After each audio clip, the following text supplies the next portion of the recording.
মাজারের মুরগের মাংস খাওয়া অপেক্ষা শুকুরের মাংস খাওয়া ভালো। নাউজুবিল্লাহ বলেন।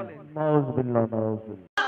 যে দুটো প্লেটে, একটা প্লেটে যদি শুয়োরের মাংস থাকে আর একটা প্লেটে যদি মুরগির মাংস থাকে, ওই মাজারে পড়া মুরগি, ওই মুরগিটা খাওয়ার থেকে শুয়োরের মাংস 2 পিস খাওয়া অনেক উত্তম। বর্তমান সময় একটু অনেক জ্ঞানী গুণী বিজ্ঞ ব্যক্তি আছেন, বিভিন্ন এলাকা থেকে নবী প্রেমিক পীর ওলিয়া উলিয়া বুজুর্গানে দিনদের মান্যকারী আপনারা এসেছেন। এ বাবুরা একটু বসে যাও না, একটু বসে গেলে হয় না? একটু ভালো লাগতো যদি এখানে বসে যেতে। তবে আলহামদুলিল্লাহ, আমার বন্ধুবর মুনাজির আহলে সুন্নাত ফাকিহে বাঙ্গাল রাতুল আল্লাম ফজিলাতুল শাইখ মুফতি মোহাম্মদ আলিমউদ্দিন রাজবি মাদ্দাজিল্লাহুল আলী দায়িত্বশীলতার সঙ্গে এ সভা পরিচালনা করতেছেন। দুটি কথা বলবো। একটি বিষয় হলো যে আজ বর্তমান সময়, এই যেদিন থেকে ইউটিউব এবং ফেসবুক আরম্ভ হয়েছে, সেই দিন থেকে ঈমানদার ব্যক্তিদের ঈমান ধ্বংস হতে আরম্ভ করেছে।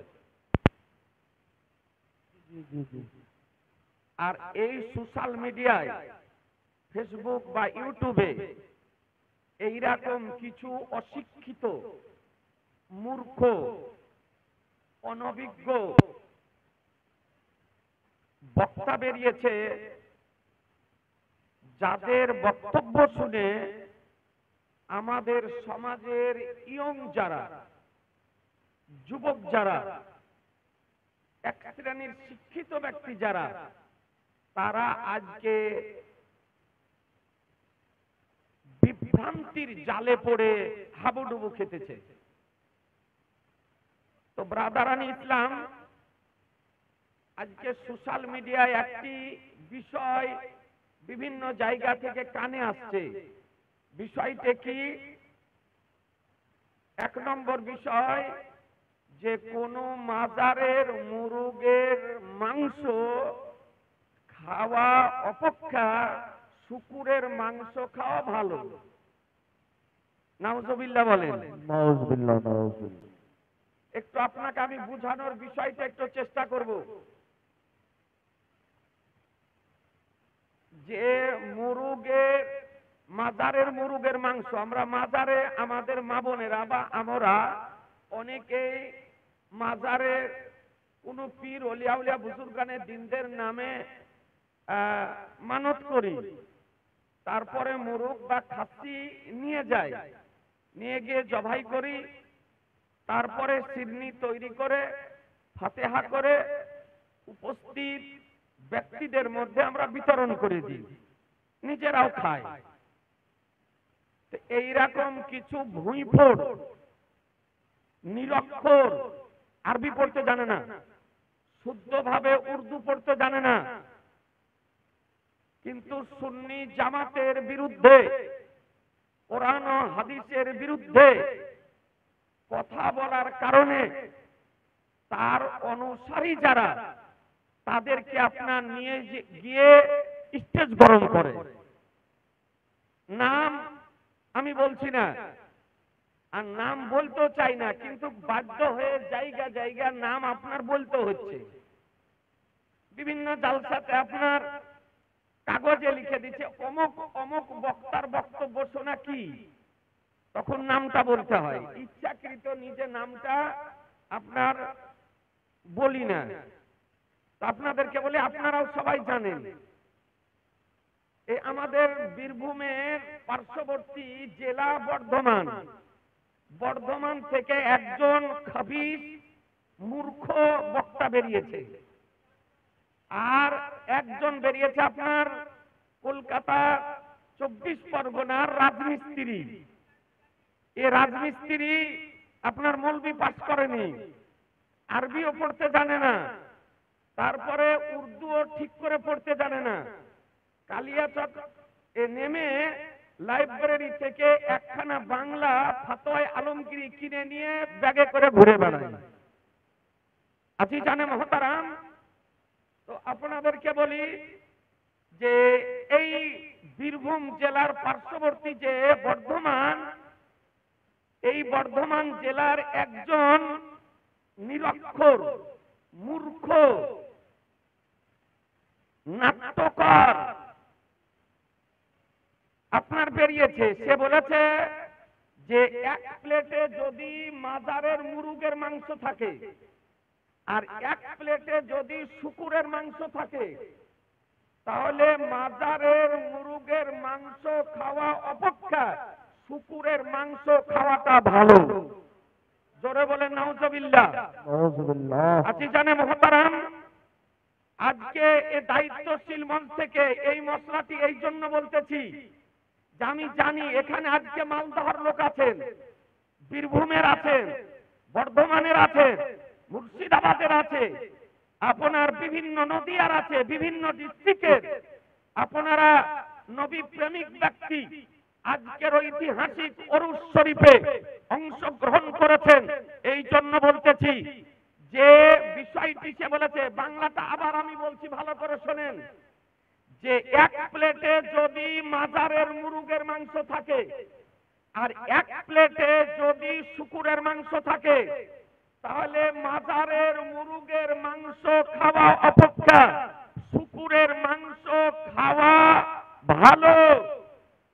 এই বাংলা কথাটি যদি আরবি কোন ফিকহের বই থেকে বা কোন নির্ভরযোগ্য রাইটারের লিখনি হতে হানাফি, শাফি, মালিকি, হাম্বলি চার মাযহাব মান্যকারীদের কোন নির্ভরযোগ্য ফকির ফতোয়ার কিতাব হতে বা আপনার কোন নির্ভরযোগ্য তাফসীরের কিতাব হতে বা কোন হাদিস হতে যদি প্রমাণ করতে পারে যে মাজারের মুরগের মাংস খাওয়া অপেক্ষা শুকুরের মাংস খাওয়া ভালো, তো ওকে আমি 2 লক্ষ টাকা পুরস্কার দিব। মুসলমান টাকার কথা বলি না, কিন্তু তবুও বাধ্য হয়ে বলতেছে যে ওকে 2 লক্ষ টাকা পুরস্কার দিব। আছি জানে মহতারাম, এই যে কথাটি বলেছে, এই কথাটি বাক্যটি আরবি দেখানো হাদিস থেকে বা তাফসীর থেকে বা ফিকহের কোন কিতাব থেকে অতীতেও কোন ওয়াহাবি আপনার প্রমাণ করতে পারেনি। দায়িত্বশীলতার সঙ্গে শুধু ভারত নয়, সারা পৃথিবীর ওয়াহাবি মৌলভীদেরকে চ্যালেঞ্জ করতেছি, তাদের মৃত্যু পর্যন্ত কোন নির্ভরযোগ্য কিতাব থেকে প্রমাণ করা সম্ভব হবে না। মুসলমান সুবহানাল্লাহ, বেশক বেশক হক পর্যন্ত প্রমাণ করা সম্ভব হবে না যে কোন মাজারের মুরগের মাংস খাওয়া হারাম তো দূরের কথা, নাজায়েজ পর্যন্ত প্রমাণ করা সম্ভবপর হবে না। অবাস্তব কথা, যুক্তিহীন কথা, অইসলামিক কথা, শরীয়ত বিরোধী কথা। আছি জানে মহতারাম, এইরকম অবাস্তব কথা বলে মার্কেটকে গরম করতেছে। আপনাদেরকে সুন্নি জামাতের পক্ষ থেকে মেসেজ দিতে চাই, পেগাম দিতে চাই, যদি এই আপনার ভুইফোড় বক্তাকে যদি কোথাও পান, আপনাদেরকে বলতেছি ওকে অ্যাটাক করার দরকার নাই, ভদ্রভাবে ধরুন, ধরার পর তাকে মুনাজারাতে বসার ব্যবস্থা করুন। মুসলমান নারায়ে তাকবীর, নারায়ে তাকবীর, নারে রিসালাত, মাসলাকে আলা হযরত মুনাজির আহলে সুন্নাত। যে কোনো ডিস্ট্রিক্টে হোক, সে বর্ধমানে হোক, বীরভূমে হোক, মুর্শিদাবাদে হোক, মালদাতে হোক, যে কোনো ডিস্ট্রিক্টে হোক, যদি এই ভুইফোড় বক্তা, আগাছা বক্তাকে যদি পান, আগে ধরে ওকে মুনাজারাতে বসার ব্যবস্থা করেন। আমার ওলামায়ে আহলে সুন্নাত বিজ্ঞ ওলামায়ে কেরামদেরকে সংবাদ দিবেন, ইনশাআল্লাহ পাখির মতো উড়ে চলে মুর্শিদাবাদ থেকে পাখির মতন উড়ে যাব তার সঙ্গে মুনাজারা করার জন্য। এবার আদারান ইসলাম আপনাদেরকে বলতে চাই যে মাজারের মুরুগের মাংস খাওয়া যাবে না যাবে না? কোন আল্লাহর ওলির নামে যদি মানত মানা হয়, ওই মানত মানা মুরগ বা মুরগির মাংস খাওয়াটা শরীয়তে কি? আদারান ইসলাম প্রথমে মশলাটা বলি। একটি হালাল পশু, একটি হালাল পশু যার মাংস খাওয়া হালাল, গরু, মহিষ, উট, ছাগল, ভেড়া, দুম্বা, যেগুলির মাংস খাওয়া হালাল। এই হালাল পশু জবাই করার জন্য সর্বপ্রথম শর্ত হচ্ছে মুসলমান হওয়া। কি হওয়া? একটু বুঝার চেষ্টা করেন। সর্বপ্রথম কি হওয়া? একটু জোরে কথা বলেন না। মুসলমান হওয়া। শর্ত হচ্ছে মুসলমান হওয়া। যদি এই হালাল পশুগুলি কোন বিধর্মী যদি হালাল করে তবে তার মাংস খাওয়া হারাম। মশলা বুঝা গেল? হালাল পশু জবাই করলো কে? বিধর্মী, কোন কাফের, কোন মুশরিক, তবে সেই পশুর মাংস খাওয়া হারাম। দ্বিতীয় বিষয়, যে কোন হালাল পশু, ছাগল, গরু, মহিষ, উট, ভেড়া, দুম্বা, কোন হালাল পশু কোন মুসলিম ব্যক্তি জবাই করলো কিন্তু আল্লাহর নাম বাদ দিয়ে অন্য কারো নামে জবাই করলো, তাহলে সেই পশুর মাংস খাওয়া হারাম। সেই পশুর মাংস খাওয়া, জোরে বলেন না একটু, সেই পশুর মাংস খাওয়া হারাম। তাহলে বোঝা গেল যে কোন হালাল পশু যদি কোন বিধর্মী কাফের মুশরিকে যদি জবাই করে তবে তার মাংস খাওয়া হারাম। অথবা কোন হালাল পশু কোন মুসলিম ব্যক্তি জবাই করলো, আল্লাহর নাম বাদ দিয়ে অন্য কারো নামে জবাই করলো, তবুও সেই পশুর মাংস খাওয়া হারাম। মশলা দুটি বোঝা গেল? এ বিরাদারান ইসলাম, এখন বিষয় হলো যে আমরা আল্লাহর ওলি নামে যে মুরগ বা খাসি মানত মানি, মানত মানার পর আপনার পাথর চাপি নিয়ে যায় বা কোন আল্লাহর ওলির মাজার শরীফে নিয়ে যায়, নিয়ে যাওয়ার পর জবাই করি, তো জবাই করার সময় ওই পশুটি আল্লাহর নামে জবাই করা হয় না আল্লাহর ওলির নামে জবাই করা হয়? জোরে বলতে হবে যে কার নামে জবাই করা হয়? আল্লাহর ওলির নামে জবাই করা হয় না। কার নামে জবাই করা হয়? আল্লাহর নামে জবাই করা হয়। এ বিরাদারান ইসলাম, কেবলমাত্র সম্পর্ক করা হয় দাতা মাহবুব শাহর নামের দিকে বা গাউসে পাকের নামের দিকে বা খাজা গরিবে নওয়াজের দিকে বা আলা হযরতের নামের দিকে বা মাকতুম সুন্নানির নামের দিকে বা কোন ওলির নামের দিকে বা কোন পীরের নামের দিকে সম্পর্ক করাতে ওই পশুর মাংস হারাম হবে না।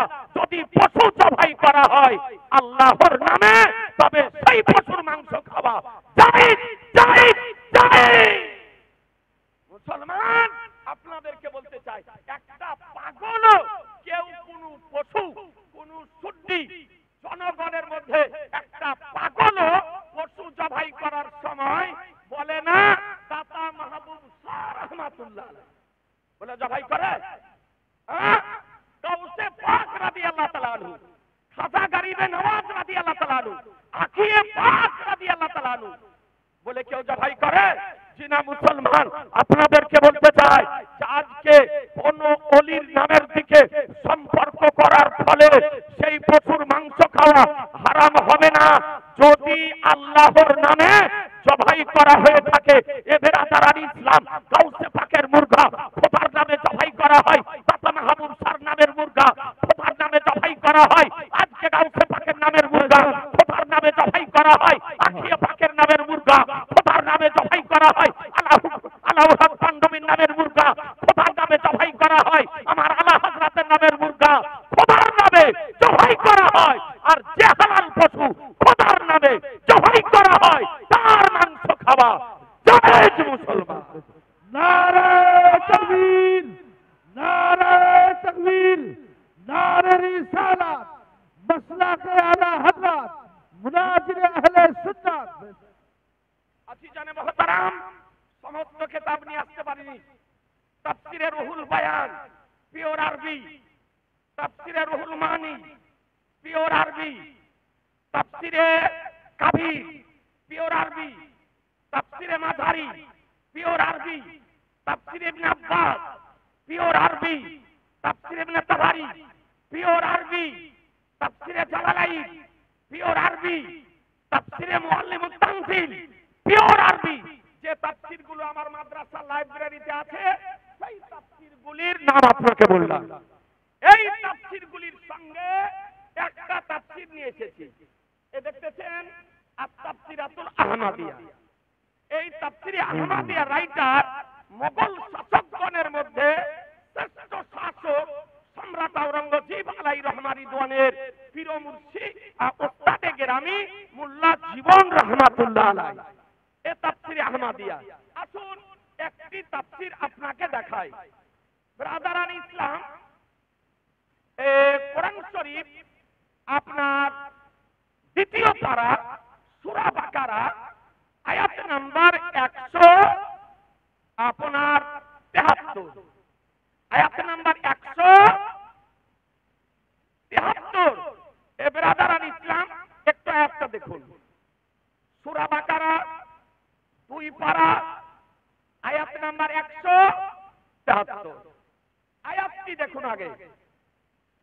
ইন্নামা হাররামা আলাইকুমুল মাইতাতা ওয়াদ দামা ওয়া লাহমাল খিনজিরি ওয়া মা উহিল্লা বিহি লিগাইরিল্লাহ। বাংলা অনুবাদ, কে তোমাদের জন্য আল্লাহ তাআলা হারাম করেছেন মৃত পশুর মাংস খাওয়া। কি পশুর? মৃত পশুর মাংস খাওয়া। ওয়া দামা প্রবাহিত রক্ত, ওয়া লাহমাল খিনজির এবং শুকুরের মাংস, ওয়া মা উহিল্লা বিহি লিগাইরিল্লাহ এবং ওই পশুর মাংস যে পশু আল্লাহর নাম ব্যতিরেকে অন্য কারো নামে জবাই করা হয়েছে। তরজমা বুঝতে পারলেন? কোরআন শরীফের আয়াত। ওই পশু, যে পশু জবাই করার সময় আল্লাহর নাম ব্যতিরেকে অন্য কারো নামে জবাই করা হয়েছে সেই পশুর মাংস। এই জায়গাতে আল্লাহ 4টি বিষয়কে হারাম করেছেন। একটি হলো মৃত পশু, দ্বিতীয় প্রবাহিত রক্ত, তৃতীয় হলো শুকুরের মাংস, আর চতুর্থ হলো যে হালাল পশু আল্লাহ ব্যতিরেকে অন্য কারো নামে জবাই করা হয়েছে তার মাংস খাওয়া হারাম। এই 4টি বিষয়। ওয়া মা উহিল্লা বিহি লিগাইরিল্লাহ, যে আয়াতের অজুহাত দেখিয়ে, যে আয়াতের বাহানা করে আজকে ওয়াহাবি বলেন, নামাজি বলেন, দেওবন্দি বলেন, তাবলিগি বলেন, জামাতি বলেন, এ ওয়াহাবিদের আজকে এজেন্ট যারা, নাস্তিকদের দালাল যারা, তারা বলতেছে মাজারের মুরুগের মাংস খাওয়া হারাম। এ বেরাদারান ইসলাম, এরা আয়াতের অনুবাদ বুঝেনি, আয়াতের তরজমা বুঝেনি, আয়াতের ব্যাখ্যা বুঝেনি, মুফাসসিরিনে কেরামদের ওক্তিকে বুঝতে পারেনি।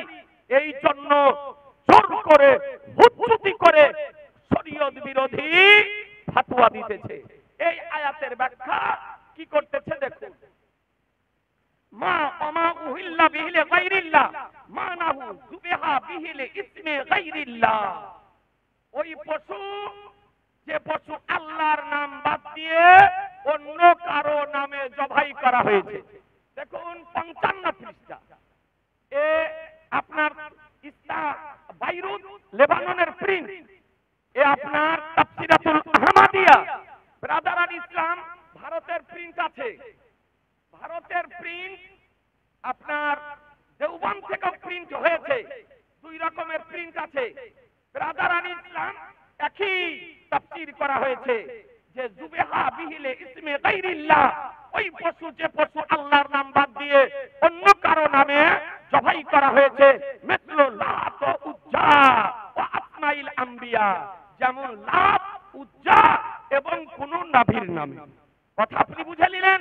সেই আইয়ামে জাহিলিয়াত বর্বরতার যুগে লাতের নামে, উজ্জার নামে, মূর্তির নামে, প্রতিমার নামে, মন্দিরের নামে আপনার পশু জবাই করা হতো। এ বেরাদার ইসলাম, সেই পশুকে এখানে বোঝানো হয়েছে।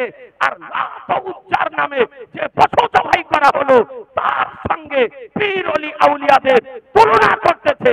তারা লাতের নামে জবাই করত, উজ্জার নামে জবাই করত, দেবদেবীর নামে জবাই করত, প্রতিমার নামে জবাই করত, মন্দিরের নামে জবাই করত।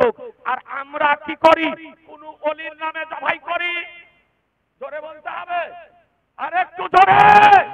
না, আমরা পীরের নামে মুরুগ খাচ্ছি, জবাই করি আল্লাহর নামে, জবাই করি আল্লাহর নামে। আর আল্লাহর নামে জবাই যদি করা হয়, তবে তার মাংস খাওয়া হালাল না হারাম? জোরে বলতে হবে। যে কোন ঘুড়ি মোটা, কোন এইরকম ভুল ফরন, কোন আগাছা বক্তা যদি হারাম যদি বলে, তবে তার বক্তব্য শোনা যাবে? জোরে বলতে হবে, সমর্থন করা যাবে? ওর দলে যাওয়া চলবে? চীনা মুসলমান সাবধান হয়ে যান, এইরকম ভুইফোড় বক্তাদের বক্তব্য শোনা সুন্নি জনগণের জন্য হারাম। মুসলমান এরপরে কি লিখতেছে দেখুন, এবার আদারান ইসলাম এরপরে লিখতেছে, আমরা যে মানবতা মানি, এই মানবতা মানা জায়েজ না না জায়েজ। এরপরে লিখতেছেন, দেখুন পরিষ্কার ভাবে বর্ণনা করতেছেন যে অমিন হাওনা উলিমা আন্নাল বাকারাতাল মানজুরাতা লিল আউলিয়া। এখানে জানা গেল যে মানতের গাভী নজর মানা হয়েছে আউলিয়াদের জন্য। যে গাভী আউলিয়াদের নজর মানা মানতের গাভী, কামা হুয়ার রাসমু ফি জামানিনা, যেমন আমাদের সময়কালে প্রচলিত হয়েছে। হালালুন তাইয়্যিবুন, সেটা হালাল এবং পাক। মুসলমান আল্লাহর ওলিদের নজরের গাভী, মানতের গাভী, যেটা আমাদের সময়কালে প্রচলিত হয়েছে, তার মাংস খাওয়া হালাল ও তাইয়্যিব। এ বেরাদার, তাহলে বোঝা গেল আল্লাহর ওলিদের নামের পশুর মাংস খাওয়া হালাল না হারাম? জোরে বলেন না, হালাল। তাহলে যে হারাম বলতেছে, এ কোরআন ও হাদিস তাফসীরের পক্ষে কথা বললো না বিপক্ষে? বিপক্ষে কথা বললো। এ বেরাদারান ইসলাম, আর কোরআন শরীফের আয়াতে যদি কোন ব্যক্তি মন গড়া ব্যাখ্যা যদি করে, তাফসীর যদি করে, তবে তার ইসলাম জাহান্নামে বানিয়ে দিল। মুসলমান আপনাদেরকে বলি, এ বেরাদার, এ তাফসীর থেকে, তাফসীরে আহমদিয়া থেকে দিবালোকের নাই প্রমাণিত হলো মুসলমান যে আল্লাহর ওলিদের নামের পশু মাংস খাওয়া হালাল ও তাইয়্যিব। এ বেরাদার, কোন আল্লাহর ওলির দিকে সম্পর্ক করাতে যদি না জায়েজ হয়ে যায়, হারাম হয়ে যায়। আজকে চিন্তা করে দেখুন, বাপের নামের কুরবানি, মায়ের নামের কুরবানি, দাদার নামের কুরবানি, নিজের নামের কুরবানি, নামটা উচ্চারণ করা হয়, দোয়াও করা হয়, কিন্তু জবাই করার সময় আল্লাহর নামে জবাই করা হয়। আজকে ছেলের নামে রাখি কি আকিকা, পোতার নামে রাখিকা, নাতির নামে রাখিকা, জবাই যখন করেন তখন খোদার নামে জবাই করেন। এ বেরাদার, বোঝা গেল কারো নামের দিকে সম্পর্ক করার ফলে পশুর মাংস হারাম হয় না, যদি জবাই করা হয় আল্লাহর নামে। আমরা হালাল পশু জবাই করি আল্লাহর নামে। এ বেরাদারান ইসলাম, সুতরাং আপনাদেরকে বলি যে এই রকম ভুইফোড়দের বক্তব্যতে কর্ণপাত করবেন না। আর আমাদেরকে মোবাইলে এই রকম প্রশ্ন করবেন না। বোধহয় 100 জায়গা থেকে আপনার মোবাইলে ফোন করা হচ্ছে যে মাজারের মাংস, মুরগের মাংস খাওয়া বলে শুকুরের মাংস খাওয়া অপেক্ষা নিকৃষ্ট। এ বেরাদার, আপনাদেরকে বলবো এই সমস্ত ভুইফোড়দের বক্তব্যে কান দেবেন না। আর একটা কথা বলি 1 মিনিটের জন্য, যে বলছে যেমন ঘোড়ার ডিমের অস্তিত্ব নাই, এইরকম পীরের অস্তিত্ব শরীয়তে নেই। ঘোড়ার ডিমের যেমন অস্তিত্ব নেই, এইরকম পীরের ও অস্তিত্ব ইসলামে নাই। এই সমস্ত মূর্খদের কথায় কান দেবেন না। এ বেরাদার ইসলাম, এটা যদি কোন ব্যক্তি আপনার প্রমাণ করতে পারে যে ওলিদের অস্তিত্ব কোরআন হাদিসে নাই, ইসলামে নাই, এই রকম প্রমাণ অতীতেও কোন ওয়াহাবীর পক্ষে করা সম্ভব হয়নি। কিয়ামতের পূর্ব পর্যন্ত পৃথিবীর কোন ওয়াহাবীর পক্ষে প্রমাণ করা সম্ভব হবে না। সুতরাং আপনাদেরকে বলি যে আহলুস সুন্নাত ওয়াল জামাতের আকীদা বলির উপরে পাহাড়ের মতো স্থির থাকুন।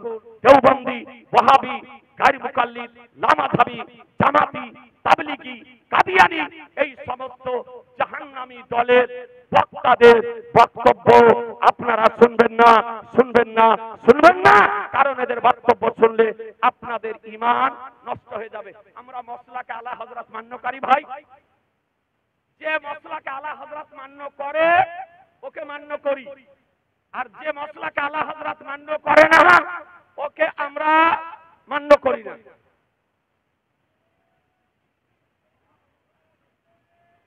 সালাত, নারে রিসালাত, আওলাদে রাসূল, আওলাদে রাসূল, আলে রাসূল, বারাবতীর 14তম খতিব ছোট হুজুর পাক কিবলা, বারাবতীর 14তম খতিব ছোট হুজুর পাক কিবলা, নারে তাকবীর, নারে রিসালাত।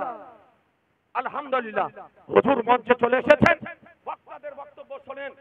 দুটি কথা বলি, আমরা মসলাকে আলা হযরত মান্যকারী, মসলাকে আলা হযরতি এই বিষয়টি হলো মসলাকে আহলে সুন্নাত ওয়াল জামাত। যেটাকে বলে আহলুস সুন্নাত ওয়াল জামাতের মসলা, সেটাকেই বলে মসলাকে আলা হযরত। মসলাকে আলা হযরত কোন নতুন মসলাক নয়, কোন নতুন রাস্তা নয়। যেটা আহলুস সুন্নাত ওয়াল জামাতের রাস্তা, সেটাই হলো মসলাকে আলা হযরত। আমার আলা হযরতের দুইজন সাহেবজাদা, বড় সাহেবজাদার নাম হুজ্জাতুল ইসলাম হুজুর হামিদ রাজা খা আলাইহি রহমা রিদওয়ান, আর দ্বিতীয় সন্তানের নাম মুফতি আজমে আলামে ইসলাম হুজুর মুস্তাফা রাজা খা রাদিয়াল্লাহু তাআলা আনহু। তিনি মায়ের পেটের ওলি, তিনি মায়ের পেটের